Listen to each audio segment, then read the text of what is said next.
आज की इस नए वीडियो में आपका बहुत बहुत स्वागत है। इस वीडियो में हम लोग आयत का परिमाप और आयत का लंबाई निकालना सीखेंगे सबसे आसान तरीका से।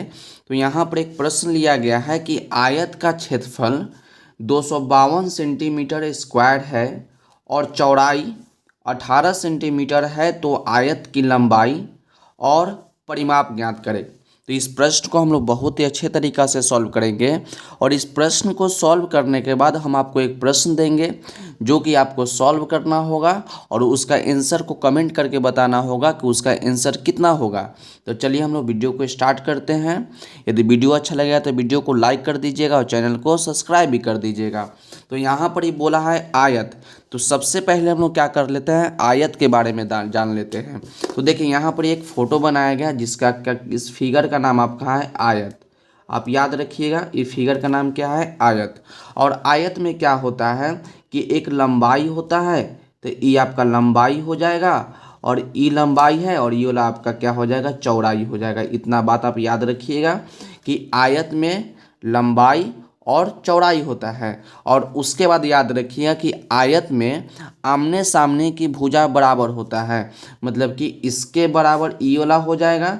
इसका नाम भी आप दे सकते हैं कि ए बी सी डी। और हम आपको क्या बोले कि सामने सामने की भुजा बराबर होता है, मतलब कि ए बी जो होगा किसके बराबर हो जाएगा, तो ए बी जो होगा डी सी के बराबर होगा, आप याद रखिएगा।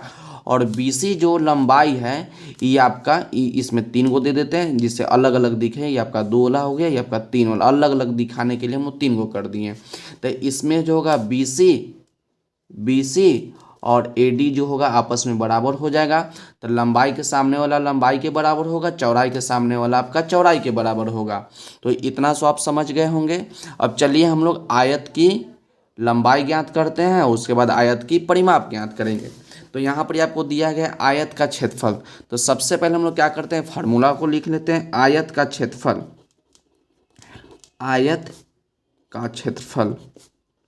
आयत का क्षेत्रफल बराबर होता है लंबाई गुने चौड़ाई।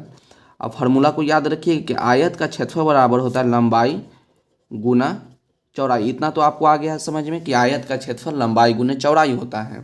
और आयत का क्षेत्रफल कितना दिया गया है, तो आयत का क्षेत्रफल दिया है 252 सेंटीमीटर स्क्वायर। तो इसके सामने आप लिख दीजिए 252 सेंटीमीटर स्क्वायर, उसका इक्वल टू है तो इक्वल टू दे दीजिए। उसके बाद आपको दिया गया है चौड़ाई, और चौड़ाई कितना दिया है, तो चौड़ाई आपको दिया गया 18 सेंटीमीटर।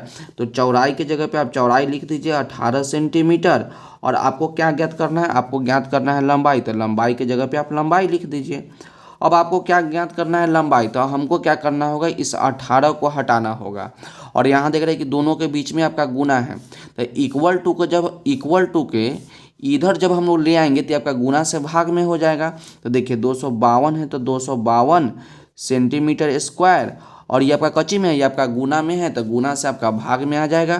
तो नीचे आपका हो जाएगा 18 सेंटीमीटर इक्वल टू इधर आपका बच गया लंबाई, तो लिख दीजिए लंबाई। उसके बाद देखिए सेंटीमीटर स्क्वायर, तो सेंटीमीटर स्क्वायर का मतलब होता है कि 2 सेंटीमीटर है, और 1 सेंटीमीटर नीचे है, तो 1 से 1 आप काट दीजिए, 1 बच गया आपका सेंटीमीटर। अब इसको काट दीजिए, तो 2 का टेबल से काटिएगा तो आपका 9 बार में 18 हो जाएगा। आइए आपका हो जाएगा 1 बार में 2, 2 बार में 4 और 6 बार में 12। और फिर जब इसको 9 से काटिएगा तो आपका हो जाएगा 9 तिरिके 1 बार में 9, और 12 में से 9 जाएगा तो 3, और 9 चौके 36, मतलब कि आपका 14 बार में कट जाएगा। तो यहाँ पर ही बच गया आपका 14, और इधर बच 14, एगो बच गया सेंटीमीटर, तो 14 सेंटीमीटर इक्वल टू लंबाई। तो लंबाई का मान कितना निकल गया, तो लंबाई का मान आपका निकल गया 14 सेंटीमीटर। तो यहाँ पर हम लोग सीधा करके लिख देते हैं कि लंबाई आपका हो गया 14 सेंटीमीटर। तो ये आपका लिख दीजिए 14 सेंटीमीटर। अब प्रश्न में देखिए लंबाई कितना है, तो लंबाई आपका 14 सेंटीमीटर है, तो आपका 14 सेंटीमीटर हो गया। जब 14 सेंटीमीटर ये वाला है तो 14 सेंटीमीटर आपका ये वाला भी होगा। और उसके बाद देखिए चौड़ाई कितना था, तो चौड़ाई आपका 18 सेंटीमीटर। तो ये आपका चौड़ाई है तो ये आपका 18 सेंटीमीटर हो जाएगा, तो ये वाला भी 18 सेंटीमीटर हो जाएगा। इतना तो आपको समझ में आ गया होगा कि हम लोग लंबाई निकाल लिए। अब आपको ज्ञात करना है आयत का परिमाप। तो सबसे पहले हम लोग ये समझ लेते हैं कि परिमाप क्या होता है, या परिमाप आयत में कहाँ होता है। तो देखिए यहाँ पर ये आपका ए बी सी डी एक आयत है। और आपको समझना है परिमाप के बारे में। तो देखिए हम लोग ए से बी चले कितना 18 सेंटीमीटर, बी से सी चले 14 सेंटीमीटर, सी से डी आपका 18 सेंटीमीटर और डी से ए आपका है 14 सेंटीमीटर। फिर से समझिए कि यहाँ चले 18, फिर चले 14, फिर चले 18 और फिर चले आप 14। तो ये पूरा लंबाई को हम लोग क्या बोलेंगे, पूरा लंबाई को हम लोग बोलेंगे कि यह परिमाप है। तो यहाँ पर आप डायरेक्ट भी निकाल सकते हैं कि 18 और 14 को जोड़ दीजिएगा तो आपका परिमाप निकल जाएगा। लेकिन हम आपको फार्मूला के माध्यम से बताते हैं कि फार्मूला से आप किस प्रकार से बनाइएगा। आप दो तरीका से सीख गए, एक वो तो आप डायरेक्ट जोड़ के निकाल सकते हैं और दूसरा तरीका है कि आप उसको फार्मूला से ज्ञात कर सकते हैं। तो हम लिखेंगे आयत का परिमाप, आयत का परिमाप। और आयत का परिमाप के फार्मूला होता है कि टू लंबाई प्लस में चौड़ाई। इस फार्मूला को याद रखिएगा, 2 लंबाई प्लस में चौड़ाई। यहाँ देख लीजिए 2 लंबाई प्लस चौड़ाई, जब 2 को गुना करेंगे तो 2 गो लंबाई हो जाएगा और 2 गो चौड़ाई हो जाएगा। और आप फिगर में भी देख सकते हैं कि लंबाई तो 2 गो लंबाई और चौड़ाई तो आपका 2 गो चौड़ाई हो गया। तो चलिए आपको निकालना है परिमाप। तो 2 लंबाई कितना है, तो लंबाई आप निकाले हैं 14 सेंटीमीटर, तो आप यहाँ लिख दीजिए 14 सेंटीमीटर। आप प्लस लंबाई निकाले 14 सेंटीमीटर, चौड़ाई कितना है, तो चौड़ाई आपका है 18 सेंटीमीटर। तो चौड़ाई की जगह पे चौड़ाई लिख दीजिए 18 सेंटीमीटर। अब इसको कर दीजिए सॉल्व। तो 2 यहाँ पर कुछ नहीं तो गुना और 14 18, तो 14 18 को जोड़िएगा तो 8 4 12 और 2 1 3 आ जाएगा, आपका 32 हो गया। तो 32 को लिख दीजिए सेंटीमीटर। अब 32 को 2 से गुना करेंगे तो आपका हो जाएगा 14 सेंटीमीटर। तो आयत का परिमाप आपका हो गया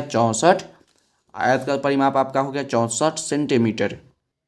तो यहाँ पर ही हम लोग क्या किए, आयत की लंबाई ज्ञात कर लिए और आयत का परिमाप भी ज्ञात कर लिए। तो हम उम्मीद करते हैं कि ये प्रश्न आपको बहुत ही अच्छे तरीक़े से समझ में आ गया होगा। तो इसको आप देख लीजिए और इसका स्क्रीनशॉट ले लीजिए ताकि बाद में इसको अच्छे तरीक़े से नोट कर सकें।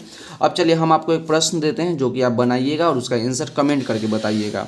तो देखिए यहाँ पर ही आपको दिया गया है, ये आपका प्रश्न है, याद रखिएगा। और ये आपका होमवर्क हो गया, होमवर्क। और क्या प्रश्न आपका है कि आयत का क्षेत्रफल 144 सेंटीमीटर स्क्वायर है और लंबाई जो है 12 सेंटीमीटर है। तो ऊपर वाला प्रश्न में हम लोग क्या देखे थे, ऊपर वाला प्रश्न में देखिए कि आपका चौड़ाई दिया था, तो चौड़ाई के सामने मान लिखेंगे। यदि लंबाई दिया रहेगा तो लंबाई के सामने मान लिखेंगे, इसमें कोई दिक्कत नहीं होगा। तो आयत का क्षेत्रफल 144 सेंटीमीटर और लंबाई दिया है 12 सेंटीमीटर, तो आयत का चौड़ाई ज्ञात कर लेंगे। और जब आयत का चौड़ाई ज्ञात कर लीजिएगा तो आयत का परिमाप भी ज्ञात कर हो जाएगा। तो इसका आप कमेंट करके ज़रूर आंसर बताइएगा, हम आपका आंसर को रिप्लाई देंगे। तब तक पढ़ते रहिए और बढ़ते रहिए, मिलते अगले वीडियो में।